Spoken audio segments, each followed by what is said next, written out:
Hi guys, samahan nyo naman kaming pumunta dito sa may Singapore restaurant dito sa may SM Lipa.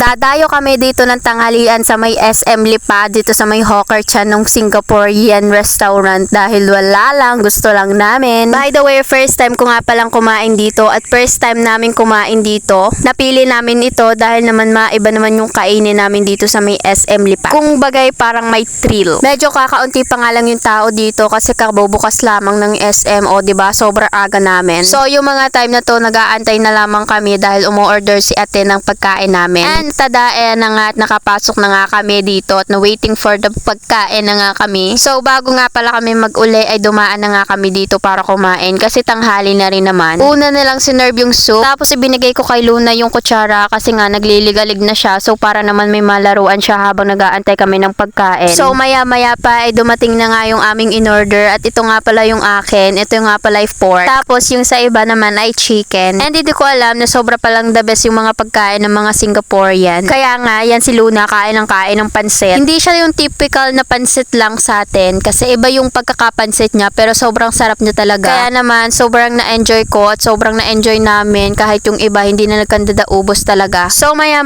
pa at pagkatapos namin kumain ay nag-uli na nga kami para hindi na kami hapunin sa pag-uwi. Tapos nakita ni Luna tong lalaki na to at sabi niya yun daw ang kanyang toto or di kaya ang kanyang tito. Toto ang tawag niya kasi yun yung way ng pagbibigkas niya kasi yun yung natutunan niya. So that time utas na utas kami ng tawa kasi nga tinatawag niyang toto yung lalaki na yun kahit hindi naman niya yun yung toto niya. Tapos eto nga yung tren chug na dumadaan-daan dito sa aming tabihan. At ayan na nga pumunta na nga kami dito sa palaruan ng mga bata at first time ni Lunang pumunta dito kaya naman sure to go lang. Hindi ko alam kung excited siya or namamangha siya pero sana naman excited siya maglaro inside dyan. Tapos eto na yung time na naglalaro siya sa mga makeup, gano'n. At yan yung pinaka na-enjoy niyang laro diyan nung kami pumunta niya sa may loob. Hindi na ako niya kapag video pa ng sobrang dami yung mga kaganapan kasi nga na post storage yung cellphone ng kapatid ko at yung cellphone ko hindi ko naman siya masyadong hawak. Also pinatry ko din sa kanya maglaro na itong mga prutas, mga gulay, etc. Like para siya mga grocery store. Tapos yan, mamimili-mili siya dyan. Parang ganun, kunyari. So nag-enjoy din si Luna dyan kaya naman nagtagal din kami ng mga ilang oras din dyan bago kami lumipat sa ibang laruan para naman matry niya kahit paano yung mga iba. Tapos binibigay ko kay Luna itong apple na to, yung pirangkot na apple, tapos itong pirangkot na egg. Tapos maya pa eto na si Kenneth at pumunta na din dito tapos sasakay siya doon. Hindi naman siya masyadong kasya, pinipilit niya yung sarili niya, hindi siya kasya. So mukha naman sila nag-i-enjoy. By the way nga pala, libre nga pala to ng mga kapatid ko kasi pumaldo sila. Tapos tinuruan ko din si Luna kung paano mamili or kung paano ilagay sa basket yung mga prutas kasi ganun yung way kung paano maglaro. So napakaganda nga pala dito kasi piho namang mai-enjoy siya ng mga bata kasi marami siyang mga laro tapos merong pang girls, pang boys. Pwedeng namang kahit anong laruin yung mga bata. Kung ano yung mga gusto nila, ayun na lang yung laruin nila. Tapos bumalik kami dito sa mga make-upan station ng mga laruan. Tapos nakita ko to salamin na to, napakabongga. Like para talaga siyang tunay no make-up ng gano'n. Tapos maya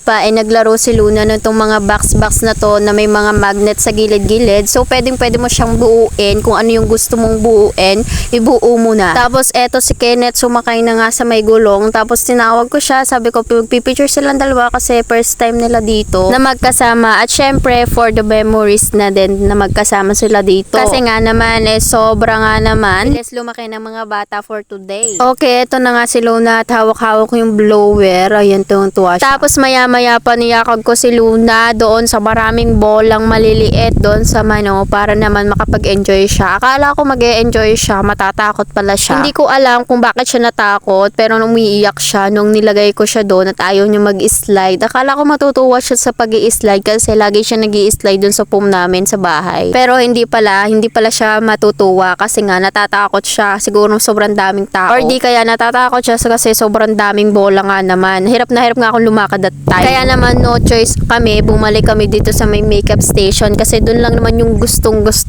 niya. So habang nandiyan nga pala kami, umuli nga pala yung mga kapatid ko sa Watson or di kaya kung saan pa sila nagpunta dahil may bibilhin daw silang dalawa. So 30 minutes nga lang kaming nandiyan tapos lumampas pa yung oras namin. Hindi ko alam or hindi ko napansin kasi nga akala ko maaga pa. Buti na lamang at tumating yung kapatid ko, kung hindi ay mag-iilang oras pa kami diyan. Sobra kasing nakaka-enjoy. Kahit ako na-enjoy na din ako dahil nga naman sa mga nakikita ko. Like nakaka-feel talaga na para kang bumalik sa pagkabata kapag nandiyan ka. Although pwede naman siguro ako maglaro dyan while nagbabantay. Like kung baga ay healing my inner child, mga ganong atake. Pero siguro bawal kasi baka kung anong isipin ng iba. But anyways, meron nga pala siyang entrance fee. Siguro nasa 100 plus lang, 30 minutes siya. Depende sa'yo kung gaano yung tagal. Tagal ng gusto mo. Meron siyang 300 plus. Depende nga sa itatagal mo dun sa loob. Kung gusto mo sobrang tagal, okay, magbayad ka ng 300 plus. Walang problema. Tapos, bumalik ulit kami dito sa mga bola-bola. Ayan nga si Luna, tsaka si Kenneth. Ang ginagawa nila, wala lang. Tapos maya-maya pa, bumalik na naman kami dito sa makeup station. Kasi eto yung station na gustong-gusto niya. Sobrang pretty nga naman ng mga makeup dyan. At hindi na nga ako nakapag-video-video that time. Kasi nga, nag-full storage na yung cellphone na hawak-hawak ko. Nag-enjoy nga naman sila kahit papaano, lalong-lalo na si Luna kahit ayaw niya mag-slide doon. Tapos siguro natatakot nga siya sa mga bola kasi hindi siya makagalaw ng ayos.